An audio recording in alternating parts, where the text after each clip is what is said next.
Hi guys, welcome back to the YouTube channel of IMS Uttar Pradesh. So let's start with another set of this particular playlist. First, pause the video, try it on your own, and then proceed with the video solutions. So this particular set I've taken from slot 2 paper of this year, and the set says the sustainability index SI of a country at a point in time is an integer between 1 and 100. This question is related to SI 6 countries of A, B, C, D, E, and F at three different points in time: 2016, 20, and 24. The plot represents the exact change in their SI with X coordinate representing the percentage increase in 2020 from 2016. That is to say, SI in 2020 minus SI in 2016 upon SI in 2016. And Y coordinate representing and Y coordinate representing percentage increase in 24 to 20. At any point in time, the country with the highest SI is ranked 1, while the country with the lowest SI is ranked 6. The following additional facts are known. In 2016, B, C, E, and A had 1, 2, 3, 4 respectively. F had lower SI than any other country in 2016, 20, and 24. In 2024, E was the only country with SI of 90. Question number 4, the range of the SI of the sixth country was 60 in 2016 as well as in 2024. Questions देख लेता हूँ. What was the SI of E in 2016? What was the SI of F in 2020? What was the SI of C in 2024? And what was the SI of B in 2024? ठीक है. DI का set जिसके अंदर जो scatter diagram करके एक diagram दिया हुआ है जिसमें कि आपको बता रहा है कि भाई ABCDEF 6 अलग अलग कंट्रीज हैं जिनका सस्टेनेबिलिटी इंडेक्स के बारे में यहाँ पे बात हो रही है.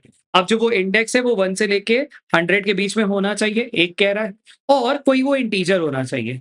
अब ये जो डेटा है वो ये दिखा रहा है कि किसी भी पॉइंट पे 4 लोगों का सॉरी 6 कंट्री का 3 साल का वो बताना चाह रहा है, 2016 का, 20 का एंड 24 का. और ये जो डायग्राम है वो ये दिखा रहा है, इसमें एक्स कोऑर्डिनेट यानी कि ये वाला पार्ट ये दिखाता है the percentage change from 16 to 20, और ये वाला पार्ट परसेंटेज चेंज फ्रॉम 20 से 24 का. ठीक है. इसके अलावा कुछ इन्फॉर्मेशन दी गई है. अच्छा, क्वेश्चंस को अगर ऑब्जर्व करोगे तो you will find that most of the मतलब मोस्ट क्या सारे क्वेश्चंस आपको स्ट्रेट फॉरवर्ड पूछेंगे, डायरेक्ट क्वेश्चंस है, व्हाट करके. तो मतलब ये जो सॉल्यूशन बनेगा पूरा ही बनना चाहिए. ठीक है.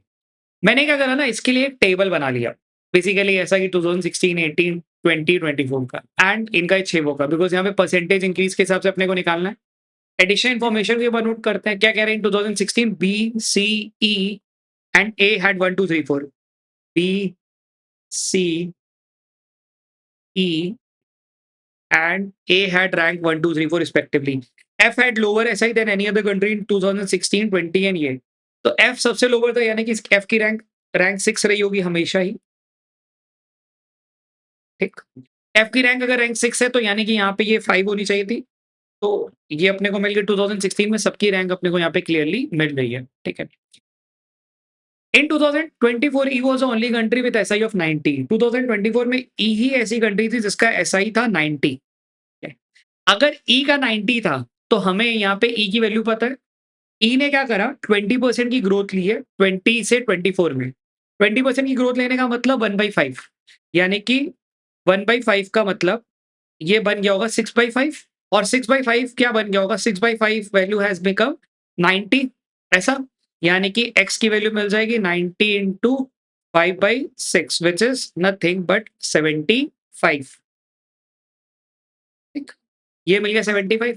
अब क्योंकि 20 की वैल्यू मिली है तो मैं इधर से 20 की वैल्यू को भी पकड़ सकता हूँ. वो कितना, वो भी 25 है. यहाँ देख रहे हो वो कितना है, 25 है. 25 का मतलब ये 20, 25, 30, 35, 40. 25 का मतलब 1/4, यानी कि ये वैल्यू क्या, 5/4. अगर ये वैल्यू 5/4 है तो ओरिजिनल वैल्यू कितनी रही होगी, 60 रही होगी. आई होप ये वाला पार्ट तो बेसिक परसेंटेज का पार्ट है, ये तुम्हें पता होगा. सो बेसिकली इसको इंटू 5/4 करोगे तो ये आ जाएगा, इसको 6/5 करोगे तो ये बन जाएगा. 20% का ग्रोथ इधर मिल गया और 1/4 का ग्रोथ इधर मिल गया. ठीक. सो पॉइंट नंबर 3 पढ़ के हमने इतनी चीजें निकाल दी. Point number 4, the range of SI in the 6 country was 16, 2060 as well as 2024. What is range? Range अगर आपने स्टैट्स वगैरह पढ़ रखी, रेंज मतलब उस पर्टिकुलर गिवन डेटा में से जो लोअर और हायर वैल्यू है उसका डिफरेंस. तो यानी कि यहाँ पे जो रैंक 1 और रैंक 6 का डिफरेंस है वो है 60 का. 2024 में भी रैंक 1 और रैंक 6 का जो डिफरेंस है दैट इज अगेन 60 का. ठीक है. इतनी चीजें हमने फिगर आउट कर ली हैं, ठीक है। एक बार क्वेश्चंस पढ़ लेता हूँ, एक तो वो भी आइडिया लग जाएगा। क्वेश्चन नंबर 1 पूछा, what was the SI of E in 2016? ठीक है यार, ये तो एकदम फ्री का क्वेश्चन मिल गया, बिकॉज मैंने ये सॉल्व करते समय एसआई ऑफ ई निकाल दिया था 2016 का, तो यानी कि इसका आंसर क्या हो जाएगा, 60। ठीक। तो अगर ध्यान दो तो यार, ये तो 3 नंबर फ्री के पड़े हुए थे। किसी ने बस अगर 5 मिनट भी दिया होता तो ये आंसर निकल जाता। What was the SI of F in 2020? F in 2020 यानी कि ये निकालना है। एक what was the SI of C in 2024? C in 2024 यानी कि ये वैल्यू निकालना है। ठीक है। What was the SI of B in 2024 यानी कि ये वैल्यू भी निकालना है। अब अपने पास इस पूरे क्वेश्चन के अंदर दिया क्या है? ए पता है कि ए का कितनी ग्रोथ है, 16 से 20 का, 20 से 24 का। ठीक है। मान लेता हूँ कि लेट्स से ए की जो 16 की वैल्यू है वो ए ही थी। ऐसा ले लेते ना। तो 20 की वैल्यू और 24 की वैल्यू निकाल लेता हूँ। तो 20 की वैल्यू कितनी होगी? ए का, ए कहाँ पे? यहाँ पे। ठीक है। यानी कि ए की वैल्यू कितनी होनी चाहिए थी? 25% बढ़ जाएगा, यानी कि ये कितना बन गया? 5/4 है। यानी कि इसको मैं ले लेता हूँ 5a और इसको बना लेता हूँ 4a। ठीक है। तो 5/4 बेसिकली 25% का यहाँ पे दिख रहा है। ठीक। अच्छा, इधर से मिल जाएगा तो ये क्या 50% का, यानी कि ये कितना बन गया? 7.5a। तो यानी कि अगर ये इक्वेशन ए की बात करूँ तो ए का अपने को जो ये मिला है वो रिलेशन वो है 4a 5a 7.5a। ठीक। अच्छा, इसी तरीके से बी के लिए निकालते हैं। बी का कितना है? बी का लेट्स से बी का कितना है? बी का कितना है? बी का यहाँ पे माइनस में, माइनस कितना है? 25%। ठीक है। माइनस 25% का मतलब अगेन भाई, माइनस 25% का मतलब कितना हो गया? 3/4 हो गया होगा। 1/4 माइनस किया होगा ना, तो 3/4 हो गया होगा, यानी कि यहाँ पे अगर 4a था तो यहाँ पे बन गया होगा 3a। ठीक। अच्छा, फिर इधर कितना है? ये भी माइनस है, ये कितना है? Minus 25% again. ये भी माइनस 20% 25% है, यानी कि फिर से 3/4 ही बन गया होगा, यानी कि ये बन गया होगा 9a/4। ठीक है। एक काम करते हैं ना, 9a/4 इसको थोड़ा और सिंप्लीफाइड फॉर्म पे लिख देते हैं। इसको बना देते हैं 9a, तो ये बन जाएगा 12a और ये बन जाएगा 16a। ठीक। ये मिल गया फॉर बी। ठीक है। अच्छा, सी के लिए भी निकाल लेते हैं। सी का कितना है? माइनस कितना? 20%। अच्छा, और सी का इतना कितना है? वो है इधर 40% है, तो 20% यानी कि 1/5 माइनस हो, यानी कि 4/5। तो 5c। ठीक है। इधर यार ये बी ले लेते हैं ना, ये कंफ्यूजन ना हो, मैंने अभी नोटिस करा।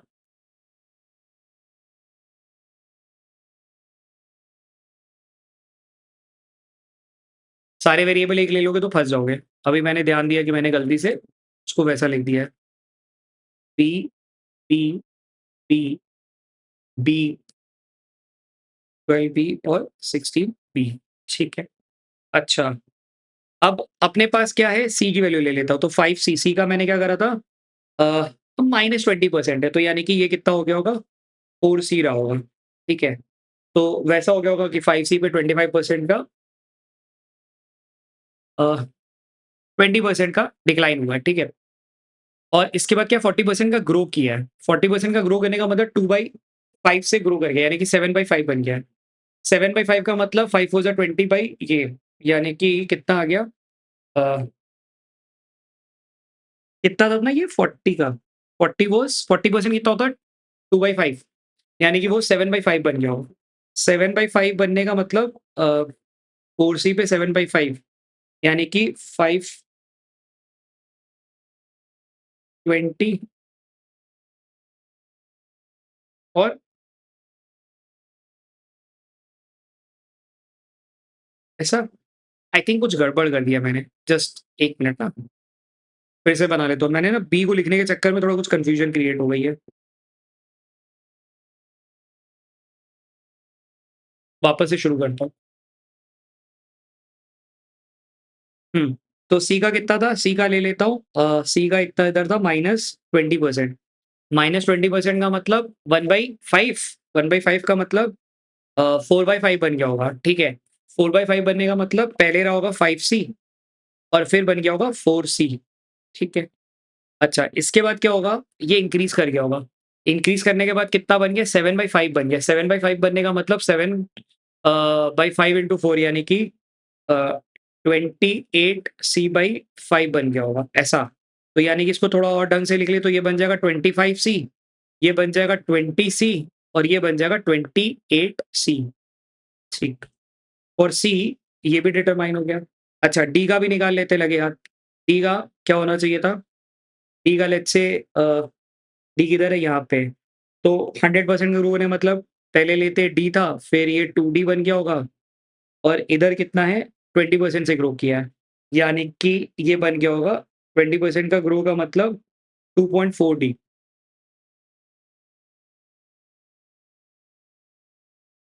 तो मतलब ऐसा ठीक है, इसको रोकते ना। मतलब 10D, 20D और 2.4D ले लो, चाहे ऐसा ले लो। एक बार क्रॉस चेक कर लेता हूँ डी का।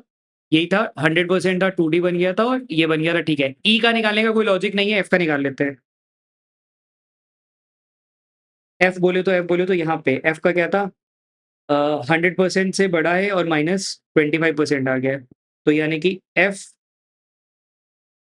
2F, ठीक है, and this is less by 25% यानी कि ये 1.5F आ गया। ठीक, तो इसको अगर ढंग से लिख दे तो ये आ जाएगा 2F, 4F और 3F। ठीक है। अब मैंने क्या करा ना, सबको जो इनका ये वाला पार्ट था, इसको ना वेरिएबल्स के फॉर्म पे, इक्वेशन के फॉर्म पे लिख दिया। अब मैं थोड़ा चीज़ों को अगर बनाना चाहूँ तो थोड़ा आसान बन सकती है और मैं किस चीज़ को आसान बनाना चाहूँगा वो चीज़ जो मेरे को पूछी गई है rather than hopping from one place to other. ठीक है। अब मेरे को पूछा क्या पहले वो देखता हूँ। मेरे को सबसे पहले पूछा हुआ है कि what was the SI in F? F का मेरे को निकालना है। अच्छा ये तो भी नहीं निकल सकता। बी, बी के बारे में क्या पता है? बी का मतलब ये वाला पार्ट, ठीक है? बी का मतलब ये वाला पार्ट, 16 वाला पार्ट। बी की वैल्यू को थोड़ा समझना, 16 का मल्टीपल होना पड़ेगा, 60 से ज़्यादा होना पड़ेगा, ठीक? 60 से ज़्यादा होने का मतलब ये सोचा जाएगा, 60 से ज़्यादा होने का मतलब 64 हो सकता है, बट एक तो वो हो सकता है 64, ठीक है? और क्या हो सकता है? 64 के बाद 80 हो सकता है, 16 5 ज़ा 80। और क्या हो सकता है? 96 भी हो सकता है, ठीक है? अच्छा, 64 हो सकता था, 64, 16 6 ज़ा और 80 हो सकता था और 96 हो सकता था, ठीक? अगर वो होगा तो बाकी वैल्यूज़ भी मिल जाएँगी उसी मल्टीपल में, यानी कि 16 4 ज़ा तो ये आ जाएगा 48 एंड ये बन जाएगा 36। तो which is not the value of B? Options में दिख रहा है वैसे, चाहो तो मैं ऑप्शन से भी कर सकता हूँ। ये चला गया, ठीक है, अभी पढ़ लेते हैं और 80 पे चलते हैं। अगर 80 है तो 16 5 ज़ा यानी कि ये आ जाना था 60 एंड ये बन जाएगा तुम्हारा 9 अ, 5 ज़ा 45, 45 इज़ देयर, प्रोबेबली ये आंसर बन सकता है, ठीक है। 9 भी चेक कर लेता हूँ, 16 6 ज़ा 96 तो 16 6 ज़ा 96 तो 12 6 ज़ा 72 एंड 54, ठीक, तो 54 भी आंसर बन सकता है अगर ये, ठीक है। अब अपने को अगर ये मिल गया यहाँ पे, ठीक है, अब ये समझना ये वाला पार्ट है, ये क्या है 64 है। अब चक्कर क्या है, अगर ये 64 है तो मतलब इसको 4 होना पड़ेगा। पॉइंट समझ रहे हो? इसको 4 होने का भाई यही है ना रिलेशन, 64 और -60 ये क्योंकि सबसे ज़्यादा है और ये कम है। अगर ये 64 है मतलब अगर वो 64 है तो f की वैल्यू को होना पड़ेगा कितना? 60 होना पड़ेगा। अरे 60 माइनस करने की वजह से वो होना पड़ेगा 4, ठीक। यानी कि f का 16 इज़ 4 तो f का 24 कितना आएगा? 6 और इसकी वजह से वो 66 बनेगा व्हिच इज़ नॉट पॉसिबल। तो यानी कि ये तो ऑप्शन गलत है, ठीक। अच्छा सिमिलरली अगर ये है 80 तो f को बनना पड़ेगा 60 माइनस होने की वजह से 20, ठीक। अगर ये 20 है तो यानी कि ये वाला f क्या बन जाएगा? 30 जिसमें कि 60 ऐड करने की वजह से 90 which in a way makes sense. ये पॉसिबली दिख रहा है। अच्छा 96 एक बार ये भी चेक कर लेते हैं फटाफट से। Let's say if it is 96 तो इसको अगर 60 से माइनस करेंगे तो ये बन जाएगा कितना? 36। अगर ये 36 है तो मतलब ये हो जाएगा 18 36 ये आ जाएगा 54। अब भाई ये समझो ना, ये अगर 54 है, इसमें 60 ऐड करूँगा तो that will go beyond 100 which is not possible. तो यानी कि ये तो नहीं हो पाएगा, यानी कि क्या होना चाहिए था इसका आंसर 45, 80 एंड 60, यानी कि यहाँ पे आंसर होना चाहिए था डी। ठीक है। Since this is 80, this has to be कितना 20। अगर ये 20 है तो ये बन जाएगा कितना 40, ये बन जाएगा कितना 30। सो अभी देखो तुम्हारे पास कौन कौन सा क्वेश्चन मिल गया, एक ये मिल गया, एक ये मिल गया, और क्वेश्चन नंबर ये भी मिल गया, ये 45 वाला मिल गया, and there is another question जहाँ पे अपने को सी की वैल्यू पूछा था, नहीं एफ की वैल्यू पूछा था, एफ की वैल्यू इन 2020, तो ये आंसर आ गया 40। ठीक, ये भी मिल गया। Last question what was the SI C, यहाँ पे सी का ये वाला रिलेशन है ना, सी का रिलेशन मतलब 28 का मल्टीपल होना पड़ेगा। 28 का मल्टीपल यार ये देखो 3 हो सकते थे।